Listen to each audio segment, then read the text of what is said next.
చూడమ్మా, మీ ఇంట్లో మొత్తం ఓట్లు కలిపి డబ్బులు ఇచ్చేస్తున్నాను. మా పార్టీకి మీ ఓట్లు పడాలి. అయ్యో భలేవారండి, మీ పార్టీకే మా ఓట్లన్నీ. మీరేం సందేహపడక్కర్లా. ఒక్కసారి ఒట్టే చెప్పండి అమ్మా మీ అబ్బాయి మీద. భలేవారండి, మీకే మా ఓటు. ఒక్కసారి ఒట్టే. మళ్ళీ ఒట్టు ఎందుకండి? ఒట్టు. నమస్కారం అమ్మా. నమస్కారం. నమస్కారం తల్లి. మీ కొడుకు మీద ఒట్టు. మీ అందరూ ఓట్లు మా పార్టీకే వెయ్యాలి. అయ్యో తప్పకుండా మీ పార్టీకే మా ఓటు. ఒకసారి మీ అబ్బాయి మీద ఒట్టు. మా అబ్బాయి మీద ఒట్టు. మీరు ధైర్యంగా వెళ్ళండి. వెళ్ళొస్తానమ్మా.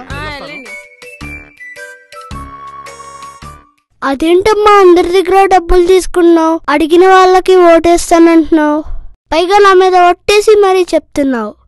చూడు నాన్న, ప్రామిస్ ని నిలబెట్టుకోవాల్సింది నిజాయితీ గల వాళ్ళ దగ్గర గాని ప్రజల్ని మోసం చేసే వాళ్ళ దగ్గర కాదు.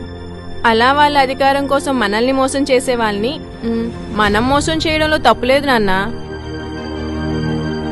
సరిగ్గా ఎలక్షన్ల ముందు జనం మీద ప్రేమ పుట్టుకు రావడం, వాళ్ళకి కొంత డబ్బులు ఇచ్చి మభ్యపెట్టడం, గోరంత డబ్బులు జనానికి ఇచ్చి గెలిచాక కొండంత దోచుకోవచ్చని డబ్బులు ఇసురుతున్నారు. వాళ్ళ సరదా మనం ఎందుకు కాదనాలి? ఇచ్చిన ప్రతివాడి దగ్గర డబ్బు తీసుకోవడం, గాజు గ్లాసు గుర్తుకు ఓటు వేయడం, జనసేనను గెలిపించడం. జనసేనైనా ఎందుకు నమ్మాలమ్మా? ఇప్పటి వరకు చాలా మంది నాయకుల్ని నమ్మి మోసపోయాం. వాళ్ళు మనల్ని దోచుకోవడానికి అవకాశం ఇచ్చాం. కోట్ల రూపాయల్ని సంపాదించుకునే దారిని వదిలేసి ప్రజల్లోకొచ్చాడొకడు, మన జీవితాల్ని మారుస్తానంటున్నాడు. ఈసారి అతని నమ్మడం వల్ల కొత్తగా వచ్చే నష్టమేమీ లేదు. పైగా నిజంగా అతను మనకి ఒక మంచి భవిష్యత్తుని ఇస్తే ప్రజలకు అంతకన్నా ఏం కావాలి చెప్పు? ఈ ఆలోచన నాది మాత్రమే కాదు, ఈ రాష్ట్రంలో ఉన్న ప్రతి మధ్యతరగతి మహిళది.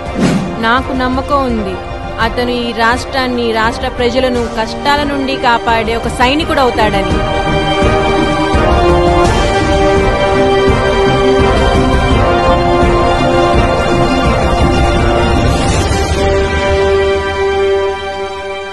Please subscribe to Red Towel Creations. Red Towel Creations ki subscribe cheyandi. Latest updates about Janasena teluskondi. Thank you.